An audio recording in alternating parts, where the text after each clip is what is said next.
Okay, what's it about? This is about the realest deal. This is about the no nonsense, no bullshit, authentic statements which are made about business, technology, entrepreneurship, and any other interesting topics which the people need to understand.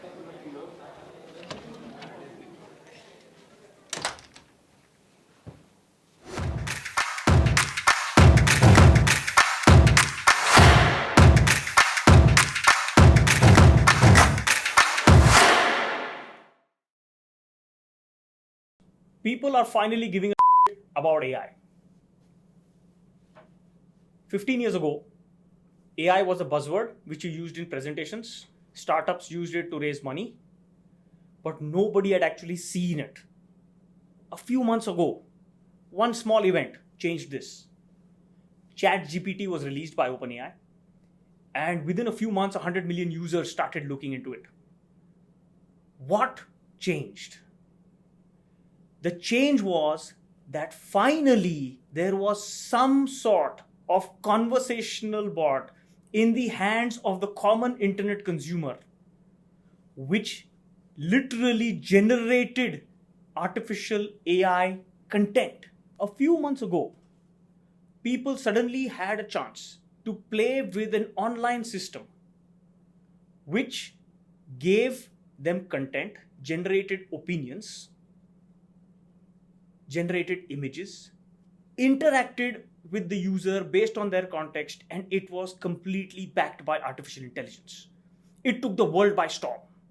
ChatGPT made waves. The G in ChatGPT is generative. Generative AI is going to rule the roost. Going ahead, as we also see today, there are going to be amazing amount of portals, tools, startups which are going to get into generating images, audio, video, and text, which is going to be a game changer for all of us today. Now, how does this impact you? As a common user, having the concept of just spending on your credit card and receiving an SMS that you have spent so much money, to ensuring that you're getting targeted ads via analytics that are being driven in the fintech space, to building your risk profile or your spend profile, is all about AI. Today, we talk about the realest deal, about the good, the bad, and the ugly, about AI in fintech. How is generative AI tools, bots, going to be good? What are the concerns behind them? And what is the ugly side of this? The idea of this is to get you an informed decision about whether generative AI is good, bad, or ugly for fintech. So let's talk about how AI has made the fintech space better. Earlier, you used to have a call center where you had to call the bank or call the credit card company and wait for whatever godforsaken duration. Today, there are chatbots which are integrated. These chatbots earlier used to be just based on simple decisions and simple tasks. Now, the chatbots understand natural language or natural language processing, but they take it one step further. These chatbots also have natural language generation.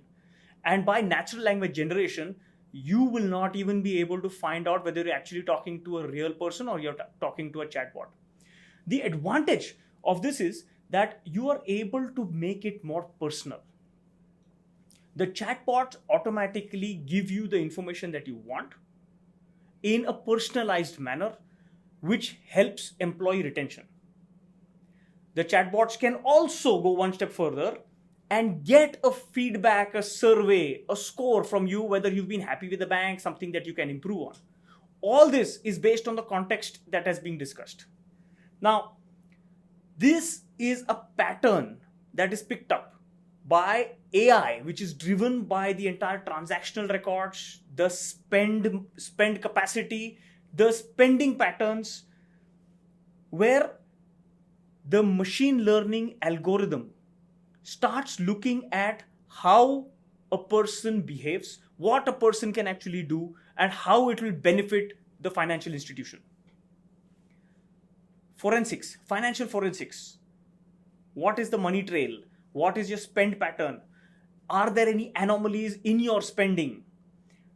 All these can actually help the banks decide whether there is a potential non-performing asset in them and how to mitigate that risk. Personalized and targeted marketing is another aspect which is automatically come out. There are startups here which actually talk about not just how much you spend, but how you spend. Looking at different kinds of patterns, your socio-economic standards, the geographic pattern, the contextual spending, the anomalous spending, the goals of a particular person can all be identified or all can be driven just by looking at their transaction history. Simple things like how often a person travels, how a person drives, what are the health metrics. All these things can determine even an insurance premium for a particular company. Now, this automatically helps in risk assessment. Now, the underwriters, or which used to be a case which a person determines whether you are eligible for a loan or the insurance premium, all these things used to be decided based on intuition, human intuition.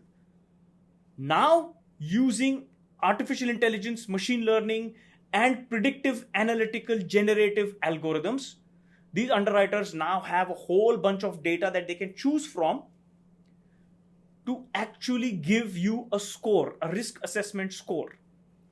And soon enough, the more and more this particular model gets trained, it is probably going to be a machine learning system itself which gives you an entire score for this. Investments for wealth management as well as for institutional investments are predicted based on the context. You can have models which put in anomalous conditions like we had a pandemic. What happens if there is a war? What happens if there is a seismic event? What happens if there is a complete crash in a particular economy of a country? How will this investment be changed at an institutional level, at a personal level, at a wealth management level? And all these things can now be modeled, trained, and constrained. And this helps people understand what kind of pattern we're going in. This also helps us get accurate results. This also helps us bring in the accuracy for predictions. Now, claim settlements, renewals in insurance companies today are a laborious process, which is a lot to do with processes between different insurance companies, between different departments, between different people. All this can be very easily handled if there is an algorithm which knows not only the process, but also the patterns behind it. In the last maybe a decade, instead of using AI, people have been using a lot of what we call as robotic process automation, or RPA. RPA is different from AI modeling. RPAs are process workflows which are predefined steps for predefined actions and responses. This should not be mixed or confused with artificial intelligence, machine learning, and generation and prediction models. Index GPT is a great example that JP Morgan Chase is coming up with. Details are not clear, but if it can tell you how to pick stock or financial securities, it's going to be a game changer for a lot of people. But for whom is it actually making a difference? For the consumers? Is it actually making jobs obsolete? Yes. But which jobs? The ones which are repetitive, the ones which are knowledge based on data, but not the ones which have intellect involved in it. So if you want to survive in the fintech industry, you cannot be restricted for massaging data, by being in the report or repetitive, or using tools to reduce or to improve your efficiency by reducing the time. But we will have to figure out new innovative ways where we use our intellect. And these things are going to enable generative AI, predictive AI to get rid of all the increasing costs that are associated. Now, if the fintech industry can improve its operational efficiency using these tools, it's a big win. At the same time, if it can help define or predict consumer behavior, it is going to increase revenues. And these are exactly the tools which make artificial intelligence and machine learning fantastic for the fintech industry. So using artificial intelligence and machine learning along with prediction, if we can recognize patterns, if we can make it more personal, get accurate results, and ensure that the operational efficiency of an institution, a financial institution, improves, the revenue increases, this is a win for the fintech industry.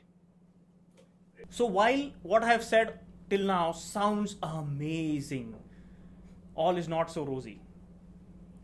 There are concerns around AI, ML, especially self-learning algorithms, generative algorithms. One of the biggest concerns or one of the biggest challenges with machine learning is that the data can only improve over time, which means we have to work with a large amount of data for a large amount of time before we can get accurate results. And if we want to guarantee accurate results and predictability, there's a huge cost in infrastructure, human intervention, the training, and the time, which I'm not sure all fintech institutions can actually afford. This is, when I talk about time, this is not a matter of months. It could probably be a number of years. And depending on the results that are being generated, this can take really, really long. And this part is where ChatGPT, the next version, is scarier. Where if we are getting in a lot more metrics, it can make a lot more generative AI a lot better. However, in the fintech space, we are dealing with a lot of data. And this data cannot always be given out easily for consumption. So the cost of building machine learning is high. Add to this, all these machine learning models are always trained with humans. It is called human intervention training or human intervention learning. And this can generate a bias. For example, if there are certain trainers who have a racial bias, you have a problem. If there is somebody who has a monetary bias, you have a problem. And this is how the models get trained. Now, add to this the amount of false positives and the false negatives, or just the anomalies which can get created, maybe by humans or by the machines themselves, can just go berserk. Digressing a little bit, there was a case earlier where one person wanted to fool Google Maps. And this person takes about 60 different Android phones, turns on their GPS, puts it onto Google Maps, and walks across a bridge with all these 40 phones. And you look at Google Maps, 15 minutes later, it shows there's congestion over the bridge. Apply this analogy in the fintech space, and I try and create a pattern for somebody's spending to be berserk anomalous. It can actually trigger off a flag in a bank which can probably freeze the assets of a person. Or I can change the money trail, or the money trail gets changed, and it can actually create havoc for an institution. Even today, there are companies which are, when are being acquired, assets are frozen. It causes havoc in the company. Imagine if this was created by a machine learning algorithm. And this is where the concept of data privacy, regulatory, and liability come in. Data privacy is important because I would be personally worried if a bank is actually trying to identify and analyze my spending pattern, which means Big Brother is watching, and not just watching, Big Brother is now analyzing. And I have a problem with that. So the biggest concern of AI and machine learning in the future is going to be, how are we going to ensure that data privacy is maintained, the data of a consumer is not misused? Or if there is a mistake, who is going to be liable for this? If my bank loan is rejected because an algorithm says, I don't trust Gautam, whereas I have all the proof of being a trustworthy person, who is responsible for the concept of trust anymore? What kind of regulation is the government going to put in, or the regulatory bodies going to come in across the world, who are going to ensure that data is not misused, the data is judged well? Or do you also say that this is still going to be in recommendation mode and there is going to be a person behind it who's going to give the final verdict? These are concerns which are real. These are concerns which are already coming up. People have already been trying to bring in ethical AI, regulatory AI, and these are true and these are real and these are being regulated as we speak. Just like the wave of AI has taken a sudden big leap, this regulatory better catch up fast, or it's going to raise some serious concerns in the fintech industry. The concerns that we have spoken about are addressable in the fintech industry. However, there is an uglier side, scarier side to AI. It's also important as part of the Realest Deal that you all are aware of this. Because of the pandemic, the digital transformation race was on at a very fast and furious pace. Online KYCs became a norm. However, there are tools available. Worse, there are open source tools available which can intercept the video feed and do facial transformation. Deep Face, for example, can actually change the video stream into somebody else or a celebrity or whatever you want to do. It can do a face swap, it can do a transformation. So is online KYC safe? So though you have a webcam in front of you, the feed is actually intercepted and sent out. These tools are real. They exist. And they exist with very easy accessibility. It's like downloading and installing it. These are things that we need to be really aware of and beware of. As a fintech institution, we need to have in these norms, and with every kind of problem, you also have the solution. But if you are unaware of such kind of things, it can have disastrous results. I'll float another example. Imagine a phishing bot. This phishing is the one which is trying to entice you to click a link, give some details, and so that I can do an identity theft or I can get personal information for which I can actually scam you for money. Imagine a phishing bot which is personalized to check out a person's public social media profile, determine what will be the maximum cause of panic, create a situation around this, generate a voice call with a realistic sounding person asking you about this situation, causing a panic, getting details about your maybe your bank details, your OTP, your PIN on the phone without you even realizing that you're not even talking to a person. Imagine a photo being sent on your phone about a fake accident which looks real. Imagine a video being sent of your only daughter in an accident asking you for help. Is it far from reality? No. Now imagine somebody sending you details of a resort that you had booked and asking you for changing the confirmation details and giving you a discount, but getting your credit card details by sending you all kinds of video, audio, textual information which can actually scam you for your data. Imagine somebody asking you for information which only you know, you should know, but you are willingly giving it because you're in a panic situation. And this is not far from the truth. These kind of tools are available today where it's very easy for somebody to scam you. Now let's take a simple example. We are all aware of biometrics and face recognition for our phones. Can a phone be unlocked by bypassing the facial recognition? No. Because there are certain standards which have been mandated by device manufacturers and the regulatory to ensure that you have liveliness detection, that you have depth perception, which ensure that you are actually unlocking the phone, and you are that person who's unlocking the phone, so you cannot replace with an image. And the good part about this is that there is an ISO standard, ISO 30107, which talks about biometric presentation attack detection, which is the part where you prevent such kind of attacks. Small step to prevent an ugly outcast for a small step to prevent a really ugly scenario for such kind of AI tools which can be very malicious.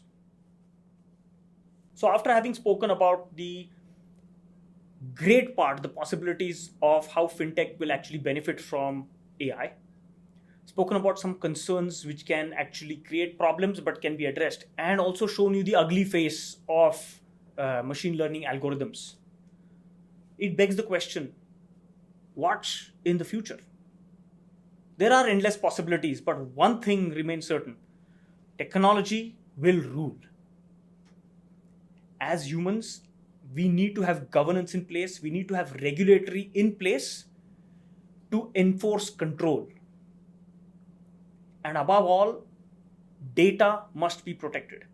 Consumer data must remain the ownership of consumers and not be violated and not be abused. The fact is that AI will make machines smarter than us, but with a relative certainty, I can say that they will not outsmart us. And that's the realest deal of AI in fintech.